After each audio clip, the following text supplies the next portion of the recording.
नमस्कार दोस्तों, मैं हूं ध्रुव राठी और स्वागत है आपका पी न्यूज पर। सोच बदलो, देश बदलो। आज एक दुनिया हिला देने वाली ब्रेकिंग न्यूज आ रही है राजस्थान से, जहां की राजस्थान के शिक्षा मंत्री वासुदेव देवनानी ने एक 1000 साल पुरानी रहस्य, साइंटिफिक रिसर्च पर बेस्ड रहस्य दुनिया के सामने उगल दिया है। इन्होंने कहा है कि गाय एक एकमात्र प्राणी है जो ऑक्सीजन लेता भी है और देता भी है। जी हाँ दोस्तों, आपने बिल्कुल सही सुना। Cow is the only animal which gives and takes oxygen. इस रहस्य का जिक्र सबसे पहली बार हमारे हजारों, लाखों, अरबों साल पुराने हिंदू वैदिक कल्चर में हुआ था, जिसके बाद से ये बात हमारे पूर्वजों से चली आ रही है। और आज हिंदुस्तान में इस बात के बारे में बहुत सारे लोगों को पहले से ही पता होगा, लेकिन पूरी दुनिया के सामने फैलाना ये हमारे राजस्थान के एजुकेशन मिनिस्टर ने पहली बार किया है और दुनिया में इसकी वजह से एक तहलका समझ गया है। जब से मनुष्य को गाय की इतनी अहमियत पता लगी है, मानव जाति दुनिया के कोने कोने में गाय की तरफ एक दोस्ती का नया हाथ बढ़ाते हुए दिख रही है। Kissy cow! Royal. Oh my gosh! Look at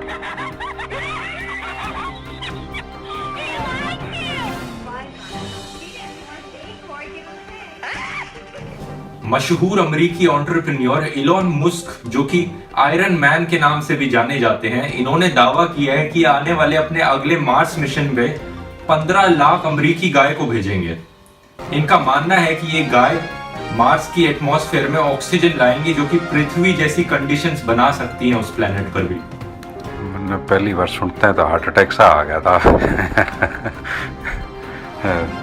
हमारी गाय ये हिंदुस्तानी गाय तो कम है, 15 लाख गाय भेजेंगे, 30 साल लगेंगे। मंगल ग्रह का वातावरण हम धरती जैसा बना देंगे कि वहाँ पे भी आदमी रहने लग जाएगा। ये हमारा एक सपना है जो पूरा करेंगे हम। कई सारे अस्पतालों में भी अब गाय को यूज किया जाएगा ऑक्सीजन देने के लिए, एक ऑक्सीजन सिलेंडर की जगह। हमारे दर्शक जो कंफ्यूज बैठे हैं इस बात को लेकर, हम उन्हें बताना चाहेंगे कि ये कैसे काम करता है। काऊ एक ऐसा प्राणी है जो ऑक्सीजन ज्यादा देता है जितना वो लेता है उससे। तो इसकी थोड़ी एक साइंटिफिक एक्सप्लेनेशन है। अगर आपको समझ में ना आए तो आप अपने केमिस्ट्री टीचर से जाके भी कंफर्म करा सकते हैं। साइंस के मुताबिक गौ माता एक ऑक्सीजन का एटम अपने मुंह में खींचती है और एक ऑक्सीजन का एटम मुंह से निकाल देती है, लेकिन एक एक्स्ट्रा ऑक्सीजन का एटम वो अपने पाद में निकालती है। तो इसलिए 2 ऑक्सीजन के एटम बाहर आते हैं जबकि एक ही अंदर जाता है। केमिस्ट्री के इक्वेशन के शब्दों में कहें तो 1 O2 plus cow magic gives 2 O2। और हमारी गौ माता को इस पे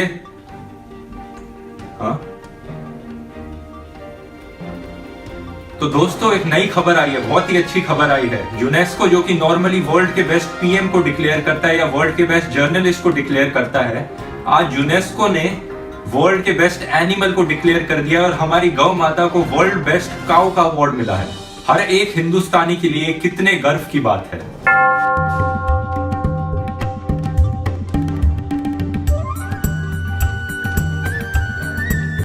क्योंकि हिंदुस्तान बीफ का नंबर 1 एक्सपोर्टर रहा है और सबसे ज्यादा काऊ की पॉपुलेशन इंडिया में ही है, तो इकोनॉमिक एक्सपर्ट्स का कहना है इस बात पे कि इंडिया को विकास की नई सीढ़ियां चढ़ने को मिलेंगी।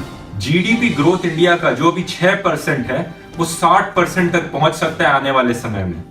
तो हम फाइनली कह सकते हैं कि इंडिया वही सोने की चिड़िया बन जाएगा जो कभी एक टाइम में हुआ करता था।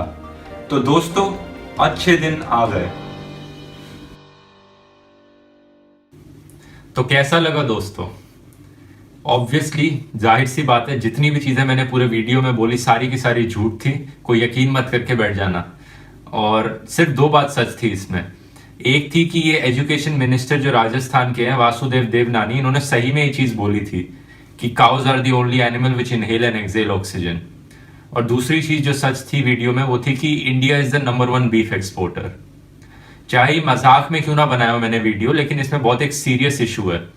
इशू ये है कि हम किस टाइप के लोगों को वोट देते हैं जो अब हमारी देश चलाने की रिस्पॉन्सिबिलिटी रखते हैं। इस टाइप के अनपढ़ लोग। मान लो राजस्थान की स्टेट से कोई स्टूडेंट ग्रेजुएट करके जाता है, वो सरकार में आखिर क्यों नौकरी करना चाहेगा ऐसे लोगों के अंडर आकर? वो अपनी क्या शक्ल दिखाएगा दुनिया में जाके कि मेरी स्टेट का एजुकेशन मिनिस्टर तो ऐसी बातें करता है जिसको साइंस के बारे में कुछ नहीं पता। एक 3rd क्लास का बच्चा भी इससे ज्यादा जानता होगा। अब इस वीडियो को देखने के बाद कई लोग बोलेंगे मैंने ना हिंदुइज्म का मजाक उड़ा दिया, गौ माता का मजाक उड़ा दिया, मैं तो रिस्पेक्ट ही नहीं करता हूं हमारे कल्चर की। उनको मैं बता दूं, पहली बात तो मैं वेजिटेरियन हूं, ठीक है। मैं मीट इंडस्ट्री, बीफ खाना, किसी भी टाइप के मीट को अपोज करता हूं, क्योंकि वो क्लाइमेट चेंज और डिफॉरेस्टेशन का नंबर 1 रीजन है। मैं ये भी जानता हूं कि गाय के गोबर में कितने मिनरल्स होते हैं, जिसकी वजह से वो गोबर गैस के तौर पे एनर्जी प्रोड्यूस करने के लिए भी यूज हो सकती है और एग्रीकल्चर फर्टिलाइजर के तौर पे भी यूज हो सकती है। मुझे A1 A2 काउज में भी डिफरेंस पता है क्या है, और वो बात सच है। एट द सेम टाइम जो ये लोग ये एग्जैजरेटेड बकवास करते हैं, स्टेटमेंट्स देते हैं, ये पूरी तरह से झूठ है। इन अनपढ़ लोगों ने रिलीजन को एक धंधा बना लिया है, ये पॉलिटिकल टूल की तरह यूज करते हैं इसे वोट मांगने के लिए। और ये पहली बार नहीं है जब ये ऐसा इंसिडेंट हो रहा है, ऐसे बहुत सारे आउटरेजियस स्टेटमेंट्स पहले भी दे चुके हैं कुछ लोग। एक ही RSS के थे, इन्होंने ये अपने फोन के पीछे गाय का गोबर लगा के घूमते थे, कहते हैं ये रेडिएशन से बचाने में मदद करेगा। ना तो फोन से इतनी रेडिएशन निकलती है कि ह्यूमंस के लिए हार्मफुल हो, और ना ही गाय का गोबर रेडिएशन से बचाता है। एक थे जो कहते हैं कि गाय के पास रहने से हमारे सारे डिजीजेस क्योर हो जाएंगे। एक थे जो कहते हैं कि इंडिया में प्लास्टिक सर्जरी टेस्ट ट्यूब में भी सबसे पहले इन्वेंट हुआ था। ऐसे ढेर सारे एग्जाम्पल हैं इनके। हमारी इंडियन एंशिएंट हिस्ट्री में और कल्चर में ऐसी ढेर सारी चीजें हैं जिससे हमें बहुत कुछ सीखने को मिल सकता है, और वो सच्ची चीजें हैं। लेकिन अगर हम ऐसी झूठ उस सच में घोल कर लोगों को पिलाते रहे तो लोगों का भरोसा उठने लग जाएगा। इससे लोगों को लगेगा ये इंडियन एंशिएंट हिस्ट्री तो ऐसी ही है, इतनी आउटलैंडिश बातें करते हैं ये, इनमें से किसी पर भी कुछ यकीन नहीं करना चाहिए। तो ये पूरी तरह से हमारे कल्चर और कंट्री के लिए डिसग्रेस है। तो अभी कई स्टेट्स में इलेक्शन आ रही हैं, जरा सोच समझ के अपने नेता की एजुकेशन क्वालिफिकेशन और उनका बैकग्राउंड देखकर वोट दीजिए।